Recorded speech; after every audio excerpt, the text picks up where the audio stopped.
Good morning. Welcome everybody to the Socialists and Democrats press conference on the 4th edition of the Africa Week. Before introducing our speakers, let me remind all journalists who follow us online that they are very welcome to ask questions. Please connect via Skype and dial Voxbox EP, and you will then be put in a virtual waiting room before you can ask your question.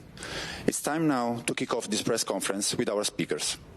Udo Bullmann, S&Ds spokesperson in the Development Committee and coordinator of the Africa Week, and Carlos Zorrinho, co-chair of the ACP-EU Joint Parliamentary Assembly. Udo, the floor is yours. Thank you very much, and good morning, everybody.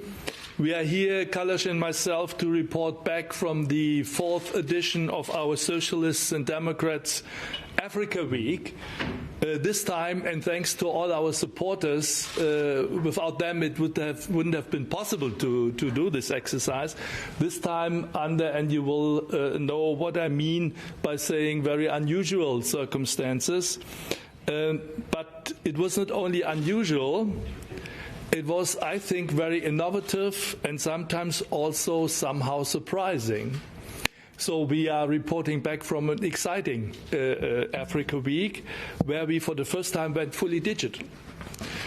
That was an experiment for us and for all the panelists and speakers, but on the other hand, it gave us the chance also for the first time to be absolutely globally, to work on a global scene and to invite speakers, panelists from both continents, wherever they had their offices, wherever they had their workplace, or wherever they had their home. That was interesting and made it more vivid than any time before. We had politicians, young activists, journalists, NGOs, trade union representatives, business people from both continents, but especially young people. That was one of our focus points. And it was by no means, let me say, boring, because we also had a very vivid gathering combining live music from Africa with a very interesting movie from artists of 21 different African hometowns, letters from the continent, which we showed last night, gave you a splendid example, not only about the hardship, but also about the struggle, the hope, and the positive energy with which many, many people in Africa try to overcome the current crisis.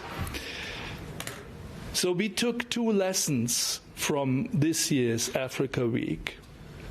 First, and for me perhaps the most important one, the energy and the forward-looking spirit of our young people was amazing.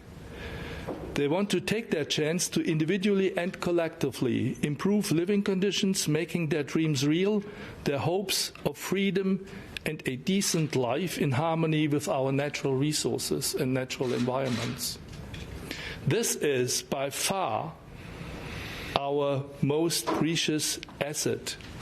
If we would like to go ahead, if we would like to do what our commissioners, Jutta Urpeleinen and the High Rep Joseph Borrell outlined during the last days, make a joint endeavour to reach the sustainability goals of the United Nations in 2030, improve the living conditions on this globe, and leave nobody behind.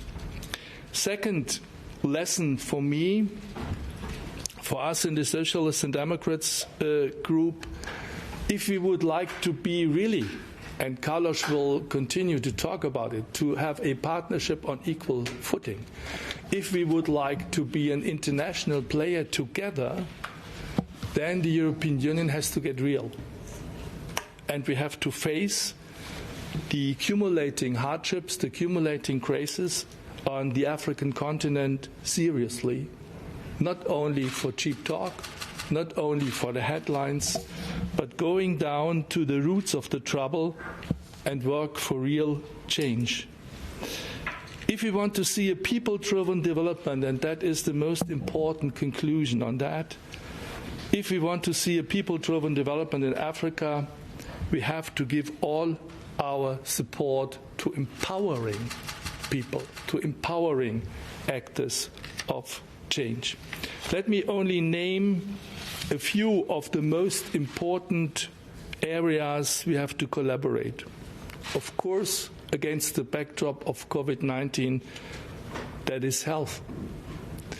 We need to foster, we need to reinforce the health care systems in all African countries.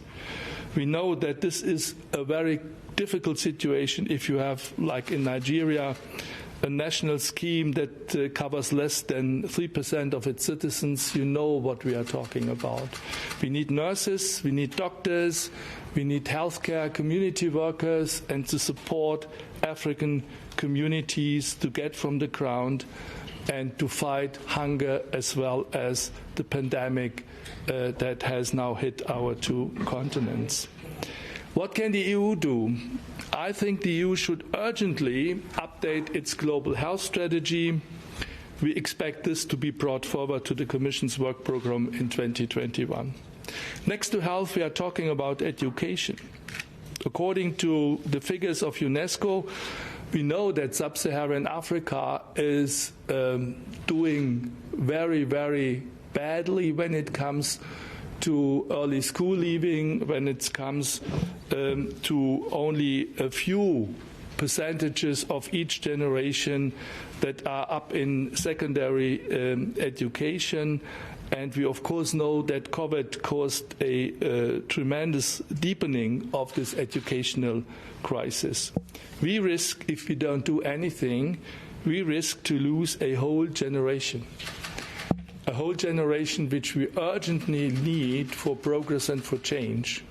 Insofar, the Socialists and Democrats very much welcome Commissioner Urpilaienen's indication that she is doing her utmost to increase the numbers of investments in educational support schemes. We would back her on that fully, and we also think that the EU Commission needs a task force, a rescue plan for education in Africa, again, to empower people and to help them forward with the best knowledge possible. Third, decent work. Yes, we know more than 80% of African workers are in the informal sector. That makes them very vulnerable at the very moment. Many, many times no social security systems, no backing if you are out of the job. That has to be improved, that has to be worked forward. And we urgently need also, again, what can the European Union do? Speed up with a European supply chain law and complementing it with due diligence instruments so that we can stop exploitation and guarantee fair practices at the workplace and in the value chains internationally. Sustainable economy, yes, we have to marry environment and economy. Our political compass, Carlos and mine, and the compass of the full group is the SDGs, the United Nations Sustainability Programme 2030 of our dear comrade Antonio Guterres. And for us, it's of the essence to promote renewable energy use, to perform also changes in agriculture and in industry to make them more suitable for the next generations. Our EU programs have to be evaluated ex ante as well as ex post, whether they are suitable to fight inequalities, whether they empower people, and whether they are ready for change towards more and better sustainability. My last point is fiscal capacity. Yes, we know that already in the past, African nations lacked the financial resources to live up to all these kind of challenges. It will be worse after Corona. And here we speak also to the international donors, like the IMF and others. Please be aware of that situation. And if you give support, don't push African nations back into austerity. This is what we overcame in Europe, and this is what we also have to overcome in Africa. We need to widen the space for African countries to increase their financial capacities for substantial change and for overcoming the crisis.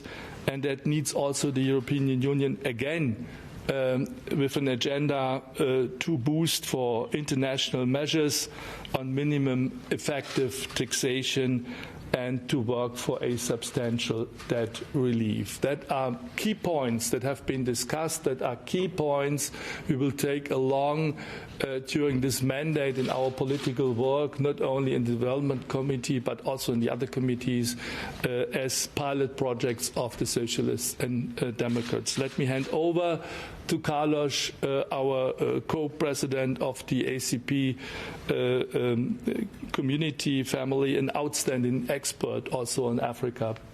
Carlos will complement what I just told you. Thank you very much, Udo. Good morning for all. As you told, this is really the Africa Week. It's really a global event. And globally, we conclude that it's necessary to boost the multilateral dimension of the partnership European Union-Africa. Not only because it's the tradition of our relationships, but also because this partnership, this multilateral partnership, could be a reference for a new cycle of sustainable and humanistic globalization.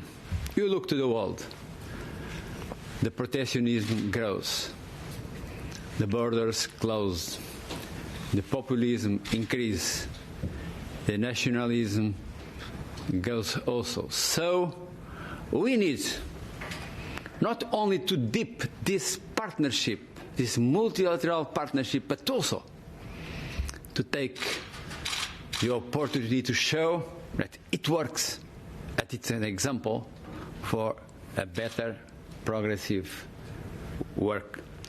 A multilateral partnership must be a partnership between equals and has to pursue common goals. The commitment and the empowerment of civil societies are a key issue to have a strong partnership.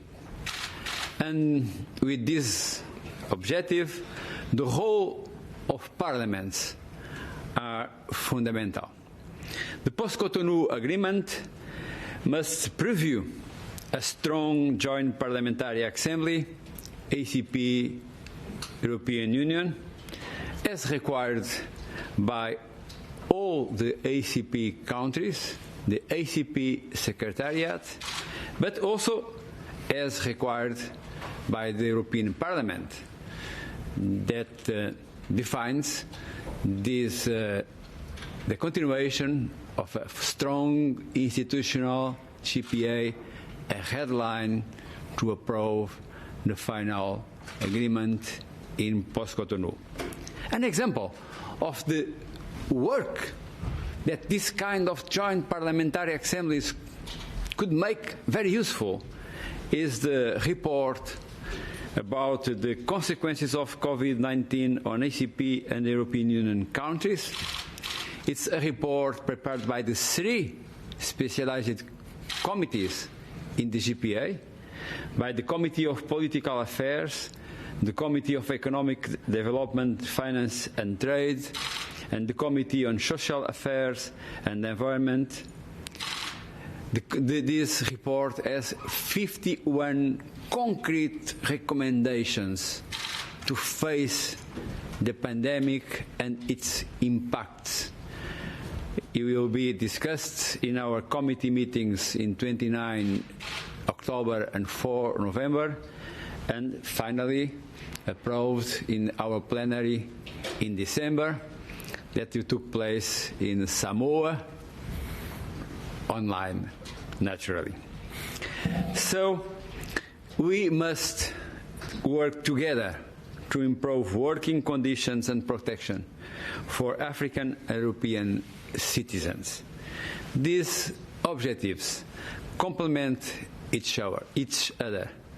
It's very important to communicate, to show to our societies, that they are not mutually excluded, as many argue. They are complementary. It is essential, it is really essential to pay attention to basic needs, but also we need to seek responses that take into account the new challenges. Udo tell that, but I will also to underline, to take into account the new challenges of energy and digital transition, and economic, social, and environmental sustainability. This is the most consistent way to fix people in Africa and in Europe with living conditions, strengthening the civil society, strengthening the participation, the fight for human rights, and support the democratic institutions.